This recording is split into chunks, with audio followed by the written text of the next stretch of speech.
So as we're here again, and which we'll try to do, come twice a year.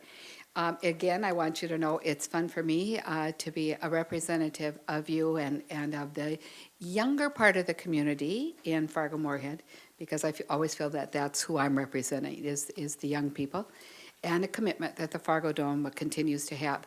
But I know you're always more interested in the data pieces, and Rob is better at the data pieces, which Brock and Dr. Schatz and Dr. Gross know. I tried to not get in Rachel's way so she doesn't know so much that I wasn't so good with the data pieces.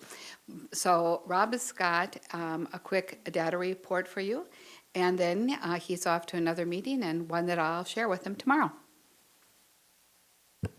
Thank you. Good late afternoon, everybody. Appreciate the opportunity to come again. Just quick recap of 2016 since I was here last. The Fargo Dome ended with a record attendance of just about 593,500 people, which came to about approximately a $60 million direct and secondary impact for both the events and the operations at the building. Obviously, the year was somewhat highlighted by 4 back-to-back Garth Brooks dates in early May, over 76,000 people for that, but also had great shows with AC/DC in February, Blake Shelton in September, and then obviously another 9 home football games for North Dakota State University, 6 regular season, and then the 3 playoff games. Excuse me. 2017 is off to a busy start. We've had, just from the 77 days or 11 weeks from Sunday, February 5th through Sunday, April 23rd, there were only 9 days of that entire time that something wasn't happening in the building. Of those 9, 5 were Sundays, 1 was technically a holiday, 3 weekdays, 1 was a holiday, and 2 Saturdays. So we've had very, very busy time there. We continue to enjoy our great relationship that we have with Todd Olson and the Metro Tournament Committee, as well as the North Dakota High School Activities Association, hosting state wrestling. State basketball will return in 2018, as well as volleyball and a multitude of events. So a couple of the big things the Fargo Dome Authority and management's working on actually tomorrow morning at 9 a.m. HVS will be in Fargo to present their informational report on the convention center, the phase 2 of the different locations and different options that'll be there. So I think you'll hear a lot about some possible expansion over the coming months between conversations with the authority and the city commission to figure out what would be the best move there, and possibly incorporating into that the Fargo Civic Center and the assessment that was done on that facility a couple of years ago about the potential for demolition of that and replacement with the Performance Center. So I think those are all different things that'll be discussed there. Another thing that they're looking at doing, or we'll be discussing, is updating the economic activity study that was done in 2002, 2003.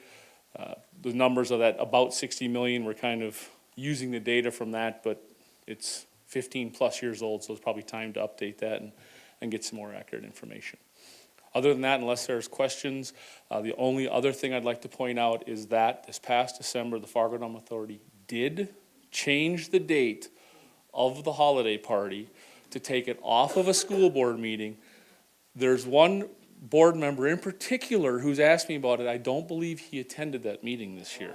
So I'm just saying, I don't know what the schedule for this December is going to be. Any questions from the group, I'd be happy to answer.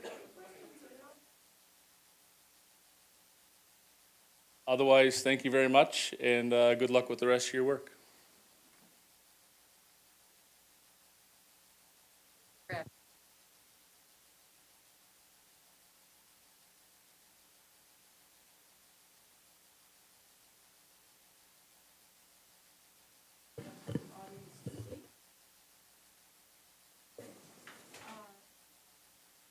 Hello? Oh boy, it's loud tonight. I'll move back a little bit. Happy to report FEA granted $4,000 in scholarships this year to graduating seniors. There'll be actually one from each of the high schools, Davies, North, South, and at Woodrow this year. So we're excited to give those students the little bit of help they'll need to further their career and their education, and we look forward to them doing a great job in college next year. So with that, Laura Christensen is here tonight. She will be the incoming president of FEA for at least the next 2 years. So I guess that tells me that I no longer need to sit in this chair in the next several years or months ahead. So I'm looking forward to a little more time at home, and I think my kids are too. So with that, that's my final report, and thanks for everything.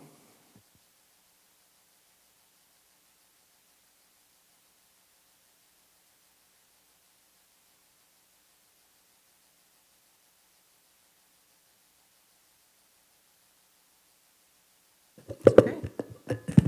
All righty, here we go. Whoa. And congratulations on offering those scholarships. That's very generous of the FEA. Great to hear. Dr. Gross, you have an ESSA update for us. Well, thank you very much.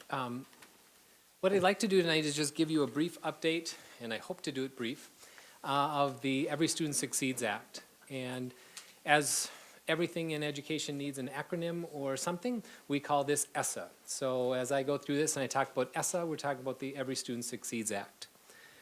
This is the act that was actually signed into law in December of 2015, and it is the reauthorization of No Child Left Behind, which is the reauthorization of the Elementary and Secondary Education Act of 1965. And as we go through this, one of the big benefits that I see through ESSA is it truly has empowered the states to design their own plan, and has empowered the states to come up with their own accountability system, and has given that local control back to the state level.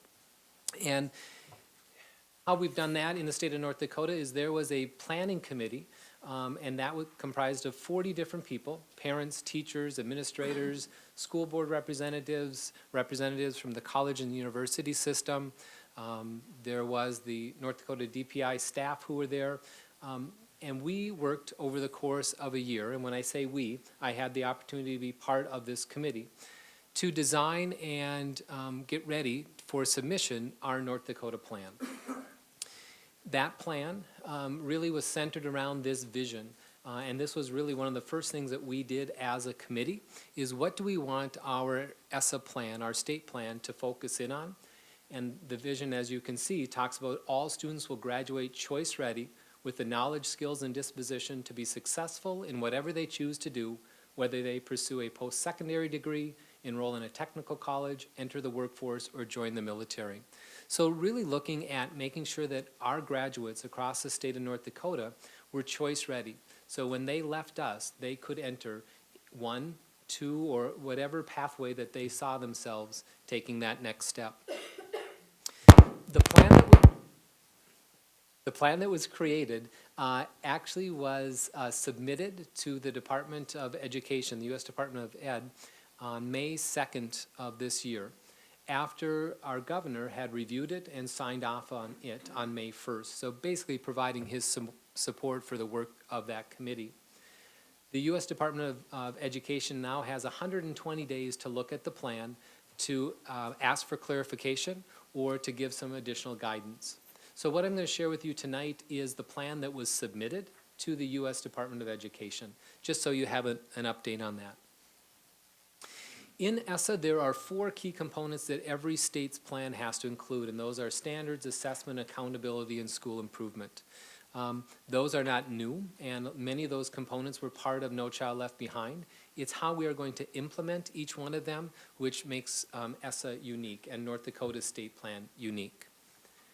As we look at the standards component, in the new law, it does say that every state must adopt standards in mathematics, English, and in science, and it may have standards in other subject areas, which North Dakota does. That the standards that are part of this ruling or law must apply to all public schools and all public school children. But the big part is that third bullet on that page is it says that the authority to create those standards are at the state level. And there is no approval of those standards. There is just a sign-off of assurance in our state plan that we have standards in those areas and that we're going to move forward with them. And in North Dakota, most recently, the language arts and the math standards were revised by teachers across the state, and those are now posted on the DPI website. And beginning in July of this year, they'll do the revision of the science standards. So as we talk about the standards component, I think our state is right on course for where we need to be. The next section talks about assessment.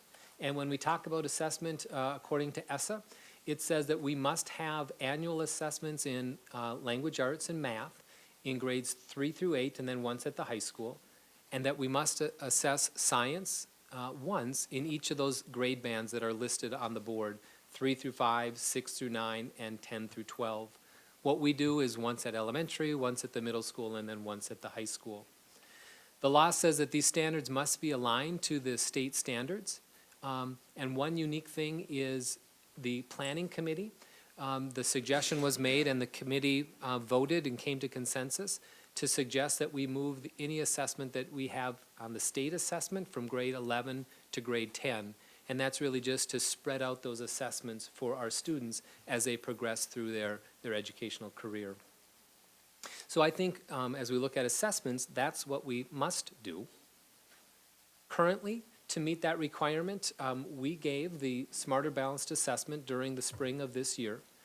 That may be, and I say may, be the last time that we issue the Smarter Balanced Assessment. The reason for that is there is a request for proposal that was being put out by the state to ask vendors to submit proposals on a new state assessment. There is a committee that will be reviewing all of those proposals, and that will happen in June. I happen to be on that committee as well, so I'll have the opportunity to share and be part of that decision-making process on what would be that right assessment for us in Fargo, but for the students across the state. Another provision that is in our plan at the state level is down the road, and I say down the road, the possibility of allowing high schools the flexibility to choose a different assessment other than the state assessment is what they give at the high school level. For example, down the road, we may be able to say ACT or SAT or another nationally recognized high school assessment could be our assessment. That'll be made at a district level across the state, and there will be the decision-making process. We're not at that point yet, because any assessment that we give as part of the state assessment system will need to have any modifications built into it for students who happen to be on an IEP or our EL and so on. So that flexibility provision is built into the plan. It's going to take more work for us to get there though, but it's part of that plan. So then we move from assessment and standards to the accountability. And the accountability part of the plan really takes place or starts July 1st of this year. And we now have this new accountability system. And to me, probably one of the biggest changes is in the past, we shared the adequate yearly progress reports, both at the building level and at the district level, with everyone in our community. Those are no longer part of the state accountability system or plan. There will be AYP reports. It's going to be replaced with a dashboard that will share information about our school, about how our students have performed, and other pieces of information that the community might want to know about our system. I think we have the advantage of we already have a dashboard in place in which we share much of the information that will need to be shared down the road as we look at ESSA and meeting those qualifications. So, and I do have to say that when we were having conversations, I may have showed our dashboard a few times on what we are doing to be transparent with the data that we have. The new accountability system is going to be different than the past, where in the past, under No Child Left Behind, we looked at how students performed on the state assessment and then at the high school level, graduation rate. At the elementary and middle school, we looked at how students performed on the state assessment and then attendance rate. And you'll notice in both of those pies that are up there, elementary, middle school on the left and high school on the right, there are many other factors that will be part of this state accountability system. Because as we had conversations as a committee, and as we have here at this set of tables, we know that a test score does not determine the true value or quality of any one setting. There are so many other factors that make up a quality school. So as we look at the left-hand side there, the new statewide system, we'll still have a piece of how our students performed on the state assessment. That's that blue piece down on the bottom left. But then as you move to the left around, or I'm sorry, clockwise around that pie chart, the yellow slice looks at an achievement growth score. So many of the things that many educators across the state have been talking about. How can we look to see how students are growing from one year to the next? Are they making that adequate yearly progress? Not in the old sense, but where they were at to where they should have been in 1 year of school. That'll be part of that system. As we continue going around clockwise, there'll be a section as we talk about climate and engagement. And we know in our district, we talk a lot about climate and culture and the huge impact that has on a school and as a district. That'll be part of our system, and in a little bit I'll share with you how we're going to gather that information. But then also student engagement. Are students truly engaged in the classroom? Are they part of those lessons? Are they sharing and being an active participant in their own education? And then finally on the elementary middle school piece, a provision of ESSA talks about that we must look at how our students who are English learners and their proficiency on a multitude of assessments. And if you slide over to the right, you'll see most of those pieces are there, but there's a few extra. And those two extra pieces are graduation rate, because under ESSA, graduation rate still needed to be part of an accountability system. But if you go clockwise from that, you'll notice in that purple, it's GED completion. And that is something that was not part of No Child Left Behind. A student that we know completed their GED. We will now look and track that data as well, because we know if a student completes that program, they are set up for success and are more choice ready down the road. So those are the overview of what the accountability system will look at. To quickly talk about what those components look like, first we want to talk about what remains from No Child Left Behind to ESSA. We'll still need accountability indicators, and I showed you that on those pie charts. We'll still talk about we want at least 95% of our kids participating in the state assessment, and we'll still break that data down by the different subgroups that are there. But what will change is, again, no more AYP reports. That'll be replaced with the dashboard, and there won't be one single measure that summarizes quality of a school. So it won't be needs improvement or did not meet expectations. It will be, here's a multitude of data that our community can look at to help them determine where we're at as a system. That dashboard is going to be something that will grow over time. And some of the things that are on this screen, state test scores, that growth score, graduation rate, and so on, all of those things will most likely be part of that dashboard that we'll share. And many of them, other than maybe the choice ready component and the growth score, are things that we have already on our dashboard. So as we share information with our community, we'll probably add to that as we move forward. The North Dakota Department of Public Instruction, their goal is to make the dashboard something that will highlight the strengths of the schools across the state of North Dakota, make it really easy to understand by those who look at it. But again, the point I want to maybe stress maybe too much is there will no longer be that single summative rating about a school or a district. So as we looked as a team, what that could look like, I did share ours, but then we also looked at, for example, Minnesota. This is the college and university systems dashboard. This happened to be a town in California, in Modesto. Just different ways that graphics or the information can be shared with our community. The Department of Public Instruction plans to have a draft of the dashboard that they see would meet the requirements of ESSA by the spring of 18. And then, again, it's really designed to share a multitude of information. So that's the accountability component of that, other than some of the other pieces of the pie. And those other pieces of the pie I think are very exciting. The first one talks about student growth. So what we'll do is truly in our accountability system for elementary and middle school, we will look at students where they started, look at where they should be after a year, and let's see if those students made that anticipated growth. And that growth factor, one that we think, at least think, should be part of any continuous improvement plan, will be part of our state plan.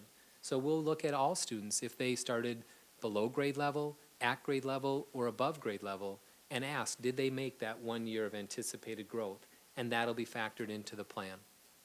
At the high school level, it's going to look a little bit different. Going back to that vision in which we talked about being choice ready, that really will be the growth plan at the high school level, in which we will look at a metric or a way of calculating if students are ready for academics. Basically, are they ready for a 2-year or a 4-year college career? Are they career ready, that they have the skills ready to go out and accept a job in our community? Or potentially are they military ready to take that next step? That will be using this, and I apologize that this is somewhat small. That work is going to be under the work that the National Secondary Principals Association has really looked at, which was called Redefining Ready. How do we ensure that students who leave our schools are ready for one of those different tracks? So you can see college, career, and military. And the idea is we will begin to check things off as a student progresses from grade 9 through their senior year. And a student would be considered ready, shown growth from a blank piece of paper to enough of those categories marked off to say they have that skill set that they're most likely to be ready for college, career, or military. So what they would do is in that first blue or dark purple band, we'll look at some of those test scores, ACT, SAT, the state assessment. Did they make a certain score? Then go down to that next blue band and say, have they accumulated at least 2 of these areas? They've done community service, they have a good attendance rate, they've done co-curricular, they've done extracurricular, and so on. And then finally getting down to the specific of college-ready track. Have they taken AP courses? Did they do Algebra 2? Those types of things. To career-ready, have they worked in a track that leads them to a higher level CTE class? Have they taken the Work Keys assessment? Or military-ready, are there some of the things that they can check off there when it comes to physical fitness, when it comes to other citizenship criteria, and so on? So in the background, there is a system going to be designed to collect this information so that in the end we can say X% of our kids left us being ready when they leave our K-12 system. So that'll be the growth model when it comes to high school age students. And then lastly, the piece that I talked about earlier where a test score is not the only indication of a quality school. We know there are other indicators, and as a committee, we centered on engagement and culture and climate. Behind the scene, we needed to make sure that, according to the law, any data that we collect around those things could be disaggregated, could be differentiated, and that we could make sure that it was tied to student achievement and growth, and certainly engagement, and certainly climate and culture meet those standards. So as a system across the state, we will first implement the engagement component of that, and then in future years, we'll add on the climate component, knowing that we can't do it all right away. So beginning in the 17-18 school year, the idea is that all North Dakota public schools will administer a student engagement survey that is part of the Advanced Ed platform, things that we already do as part of our continuous improvement process. It's part of the suite of surveys that are part of Advanced Ed. We will just use that data to dig a little bit deeper to see if our students are indicating that they are disinterested, engaged, or committed to what they are doing in the classroom.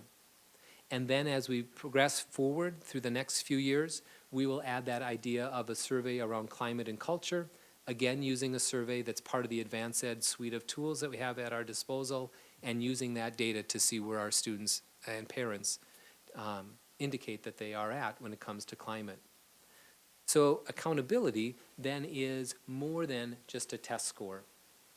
The final piece talks about continuous improvement, and that was the last key factor that I said had to be part of any state plan.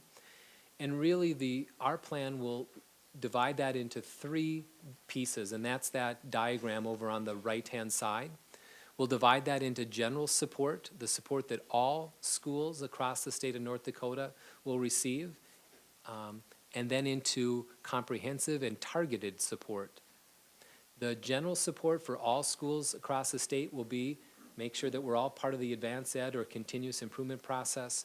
We all design those long-term goals, and we all share that data as part of our school dashboards. And then the state will begin to determine those who need some comprehensive support, those that are in the lowest 5% of Title I schools, meaning that across the state, who are those schools that with some additional training, with some additional resources, could probably make a difference in the lives of the children that they have the opportunity to serve, or those high schools that have the lowest graduation rates across the system. Again, not the way that AYP did it, or No Child Left Behind did it, in which there were sanctions and resources were taken away. This will be more resources will be given to those schools, and support will be given to them to help them make a difference for those children.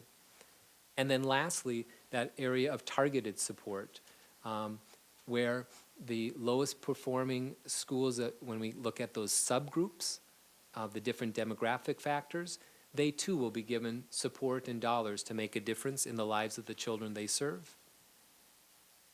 So the big thing out of ESSA and its difference is that the mandatory sanctions and improvement timelines are gone. DPI will provide support and funding for those schools that have been identified if needing some additional help and support, and that there will be no districts that are identified for improvement under the ESSA law.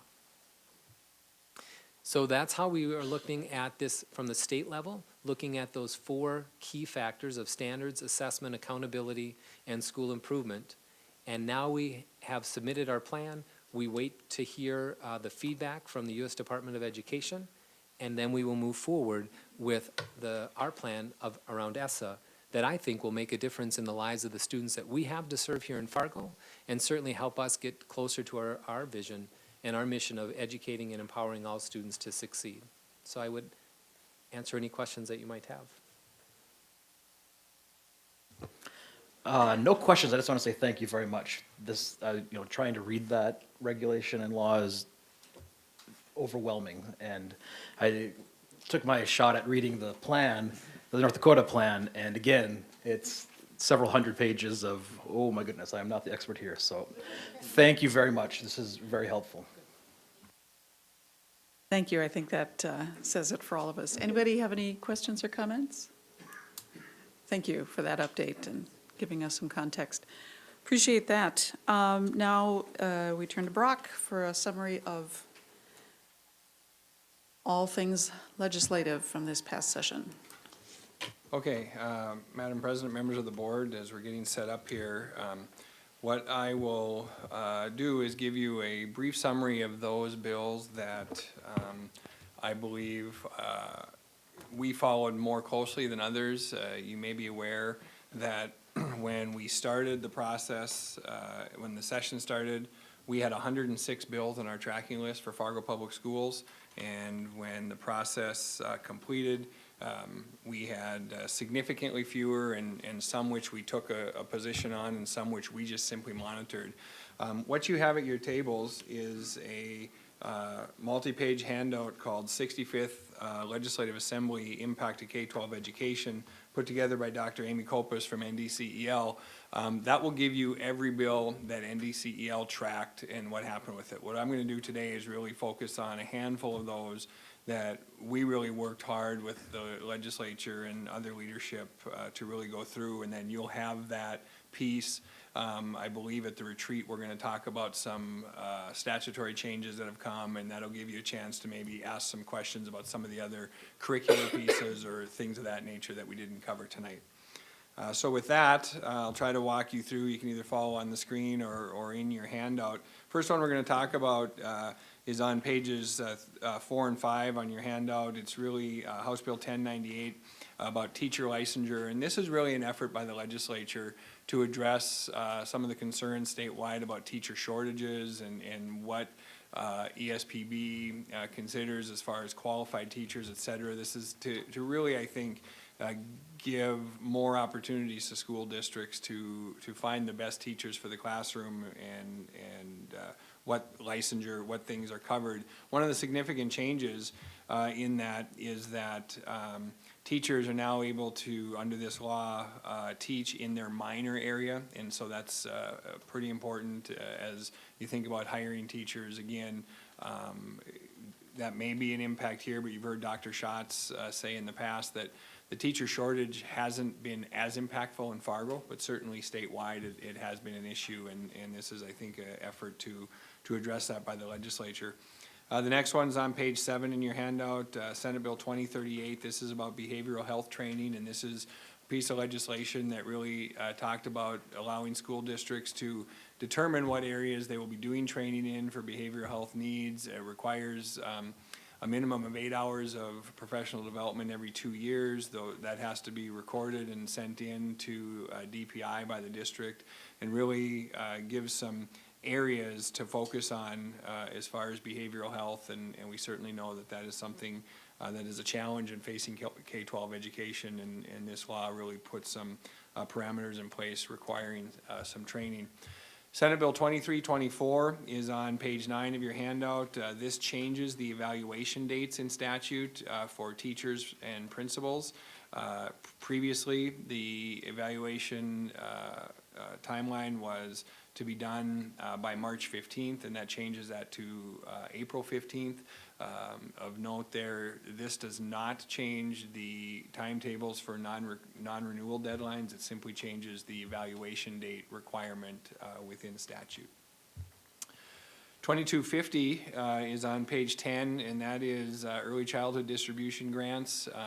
We discussed this at GAC. Really, you recall in the prior session, not just this past one, but the year prior, Fargo Public Schools really had one of their priorities to be early childhood and pre-K development, and there was a process put into place in law in the 2015 session to address this and make some dollars available.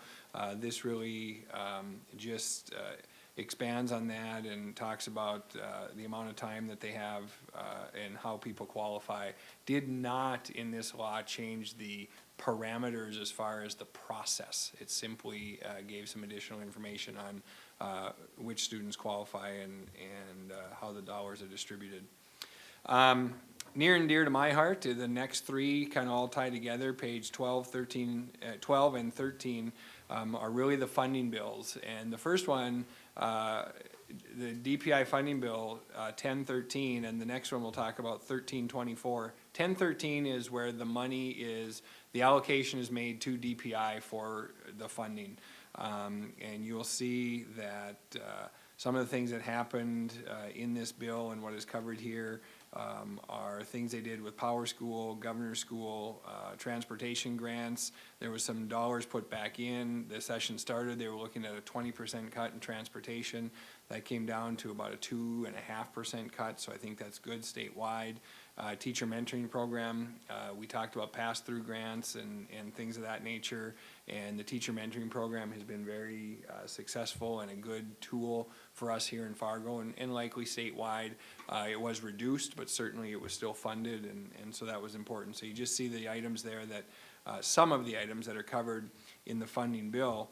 On the next page is 1324, which is the per pupil funding formula. So this really talks about this is kind of the math behind distributing the dollars in the funding bill. So this talks about how the baseline stayed the same at the 9646, where we talk about the K-12 education being flat, and what they mean by that is The funding is flat based on the per pupil payment. That doesn't mean that K-12 was held harmless. Certainly, we appreciate the work the legislature did and feel that they did great work for K-12 in this session, which was challenging with state dollars. But flat funding and being held harmless are two different things, and I think as we go through our budget process, you'll see the impact of that. There is some studies that have gone forward through these bills and some incentives that will be put into place for some consolidations, things with the REAs, how the REAs are going to report, things of that nature. So again, 1324 is the factoring criteria in the funding formula, and 1310 is where the dollars sit to fund the work in this bill.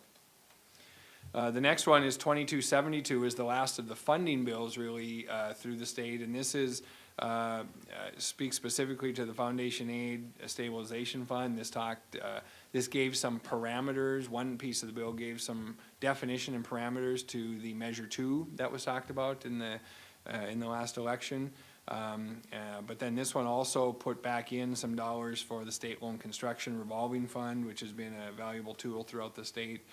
It did sustain a few dollars for the EL grants in the last session. That was $2.5 million. It's now down to $500,000.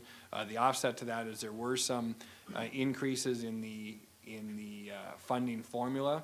But those increases were minor, but tried to really maintain that $2.5 million in two different pockets rather than just in the grant pocket here.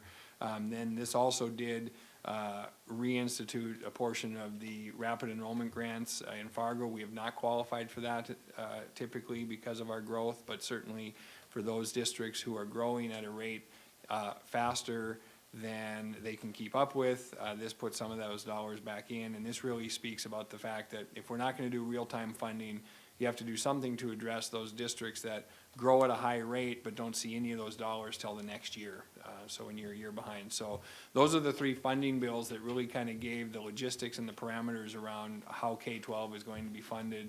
And again, I think it's important to note that yes, the funding was held flat, and we appreciate that as opposed to some of the cuts that other state agencies have taken. But certainly, as we work over the next few months to finalize our budget, you'll see some impacts of this as well.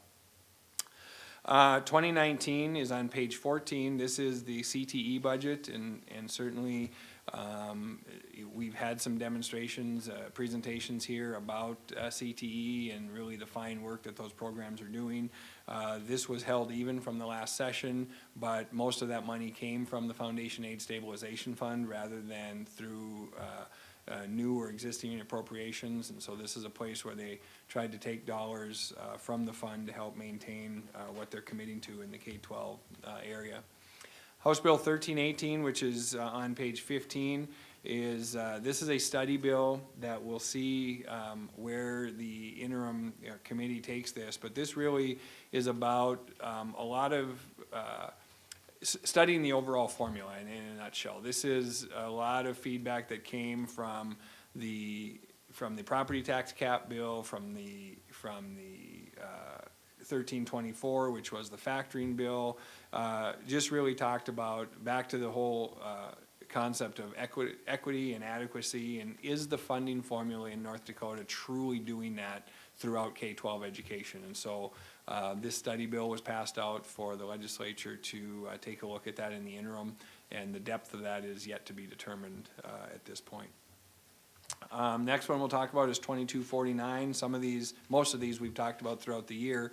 2249 is the one that puts some parameters in place allowing prohibiting participation in extracurricular activities if students have been convicted or pled guilty of certain crimes or have a court-ordered restraining order against them.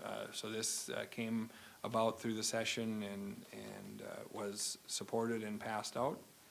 2288 is on page 20. This is the Consolidated Taxpayer Notice, and in Fargo, we really ran a pilot this year, really Cass County ran a pilot this year where we have the zero mill levy increase notices we have to send out and the hearing that we have to do.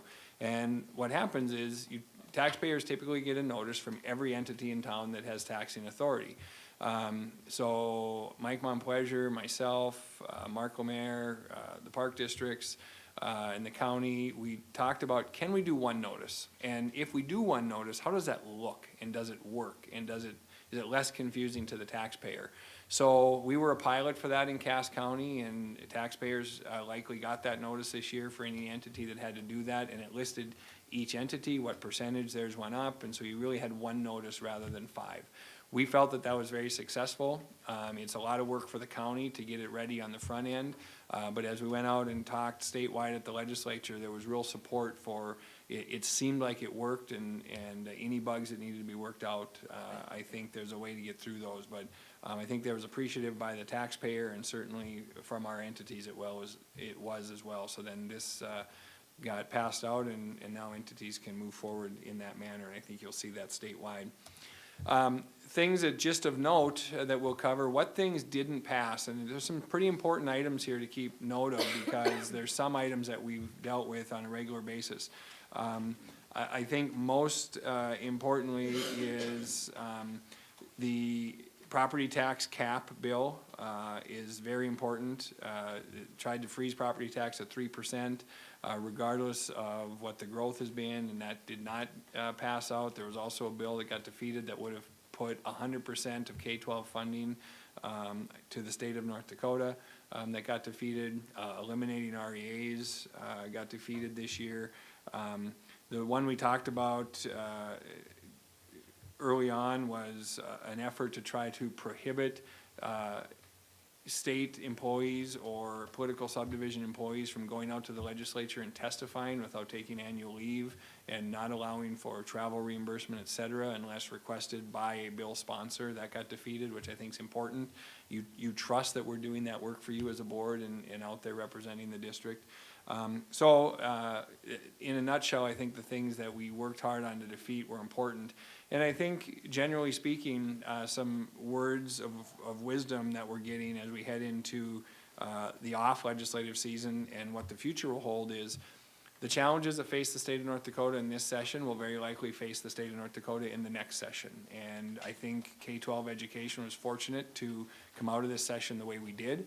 But if the state of the finances in North Dakota don't turn around, our ability to continue to come out in that regard will be a bigger challenge in the future. So with that, I would answer any questions on what we covered, or certainly in your handout, but as I said before, we're gonna have a broader statutory change conversation at the retreat, which will really talk about some of the things that the doctors worked on the academic side as far as changes to statute, and we'll cover more of those things in detail at the retreat as well. Great, thank you, Brock. Appreciate that. Anybody have any questions or comments? Thanks for walking us through that and for passing that along from the superintendent's NDCEL. With that, let's just keep going. I'd entertain a motion to approve the items on the consent agenda. I move that we approve the items on the consent agenda, including the additional HR. Second.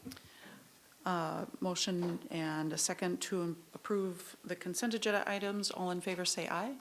Aye. All opposed, same. Motion carries. And I would entertain a motion to take us into executive session. Jim. I'd like to move to executive session for the purpose of negotiation strategies as permitted under North Dakota Century Code 44-04-19.1. Second.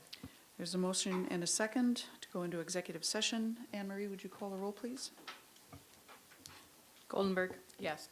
Johnson, Yes. Knutson, Yes. Paulson. Yes. Rodenbiker, Yes. Ulrich, Yes. Ani, Yes. Benson, Yes. Boyd. Yes, we are adjourned into executive session.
We are back in, we are back in session following our executive session.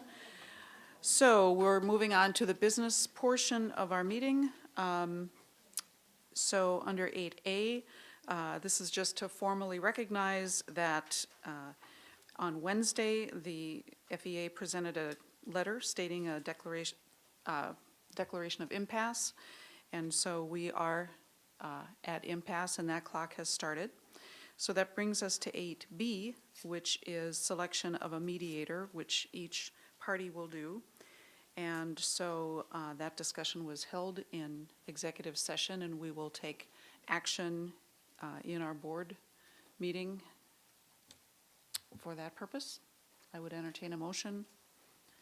Jim? Linda, I'd like to move that we appoint Rick Steen to represent the Fargo School Board in the mediation process. Second. There's a motion and a second on the floor to nominate Rick Steen as the school board's mediator in the impasse negotiations process.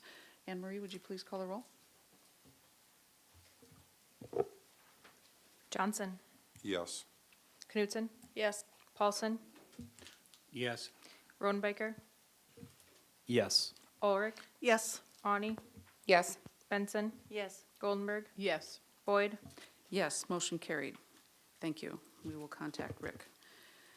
This brings us to 8C, the operational plan for 2016-17. Dr. Schatz.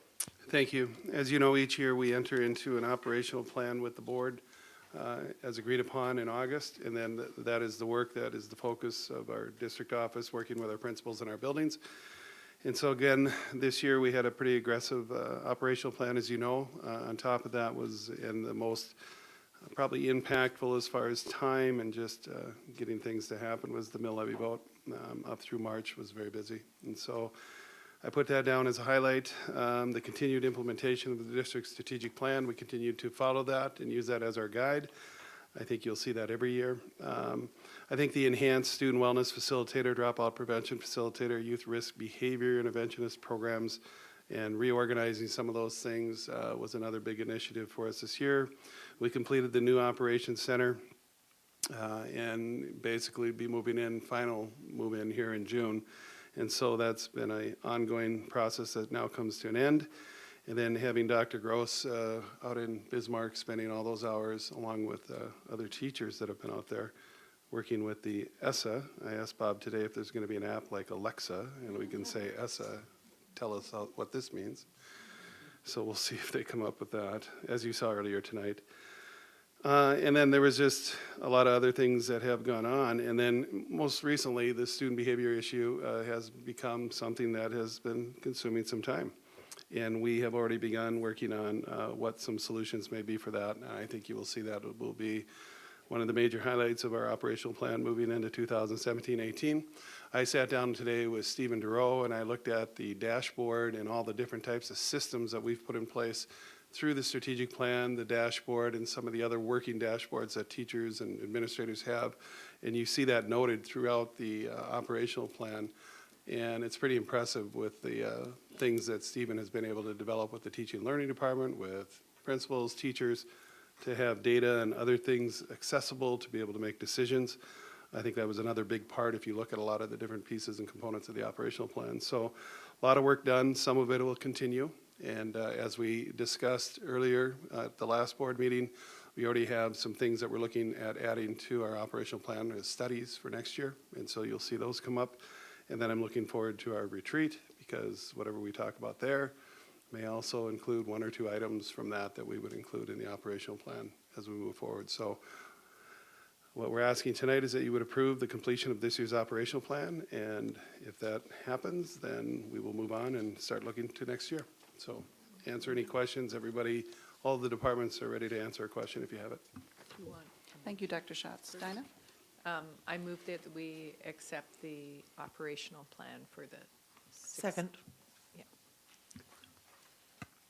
There's a motion and a second to approve the final operational plan report for 2016-17. And thanks to everyone who worked so hard this year and accomplished so much. Anne Marie, if you would call the roll, please.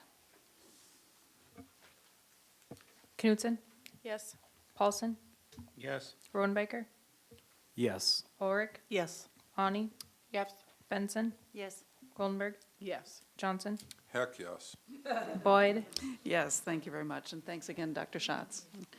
Everybody who made all those accomplishments happen. Board reports. Let's start with Jim. First off, planning is going to meet on June 2nd at 7:30, right in this very room, so you're all welcome to join us. NSBA had 2 days worth of board meetings last week as we began the process of interviewing potential candidates for the state director. We will have another meeting on Tuesday, May 30th in Bismarck. And hopefully following the conclusion of that meeting, I'll actually know who's going to be the exec director going forward.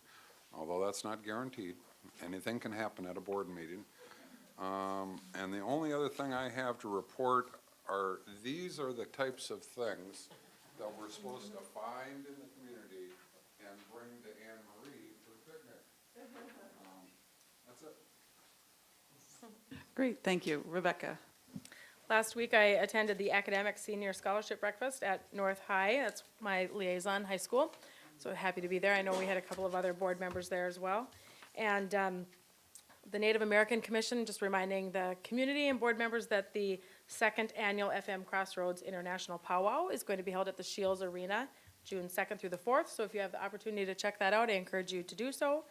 And GAC is on hiatus, I believe, until after we reorganize in July, unless something comes up. That's it. Thank you. Thank you, Rebecca. Jennifer. Yes, thank you for sharing out communications report, and the communications committee won't be meeting again until we reorganize. And Health Insurance Committee met today, however, I was unable to attend that meeting, so I don't have a report for you on that either. Perhaps someone else might have a few words to say about it, but that's it. Okay, thank you, Jennifer. Anything to add to about a Health Insurance Committee? No? I'll take that as a no. John?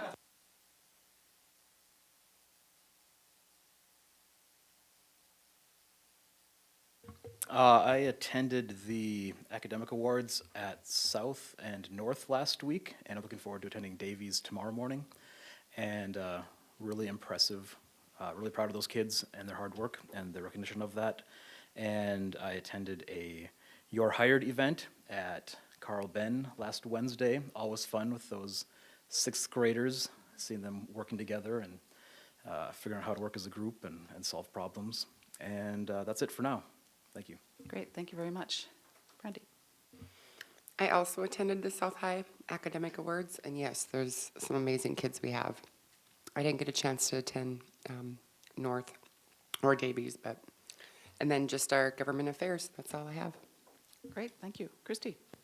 I attended Government Affairs. Last night, Bennett had their first annual family color run, which was really fun to see all the families and little tiny kids in strollers running in, getting coated with color. And then I will be going to Davies Academic Breakfast tomorrow morning.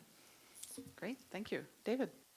I will also be going to Davies tomorrow morning and handing out diplomas to North High with Ms. Knutson. Dinah? Okay, so I was at the South and North Awards too. I was at the CBE Hired, where we're following each other. We saw each other at Atomic Coffee today, so we're just, following each other around. I was at the Chamber Choice Awards on Friday, and also on Friday I was part of the MSUM Leadership Institute for young women, who encouraging them to take leadership and elected official role, so that was a lot of fun, breakfast. And I also attended the community listening session sponsored by Christie's organization on drug addiction. And I think, with everything going on in the schools, all these things are important for us to have understanding of what other organizations are doing. And this was mostly just to get feedback from the people who were there. So it was interesting to be part of that. That's it. Great, thank you. Last week I attended the Fargo Community Development Committee meeting, and we approved some storefront projects, but most of the time was taken up by a presenter showing us progress on the city of Fargo. They're developing their own data dashboard for the community to be able to see all sorts of things. So, you know, when we lead the way, others eventually get there. The only thing I would like to call your attention to on my report, first of all, this is my favorite time of the year, so have fun handing out diplomas at the graduations. That's going to be wonderful. And GAC met this morning, or governance, excuse me, one of those G committees, and planned the agendas for June and July and the retreat. So governance won't be meeting again till the end of July. But to note that during the month of July, the whole front is going to be torn up. So we will be moving our board meeting to City Hall on July 11th. So just note that. And that'll affect any committee meetings that might still be here as well. So just be aware of that. And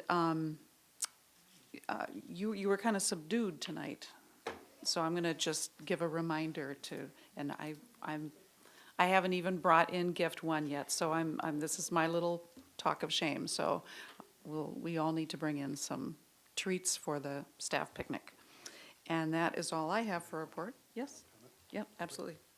Those that are going to the Davies event tomorrow, usually we try to get together up front, a table or something like that. I know we didn't touch base at North and we kind of missed you, and Dinah and I were up front. And so if you want to do that, just first one there, grab spots, and we'll try to do that if you want. Okay, I just wanted to do that, just so you know that's what we try to do. Great, thank you. So our next meeting is June 13th, and we're adjourned.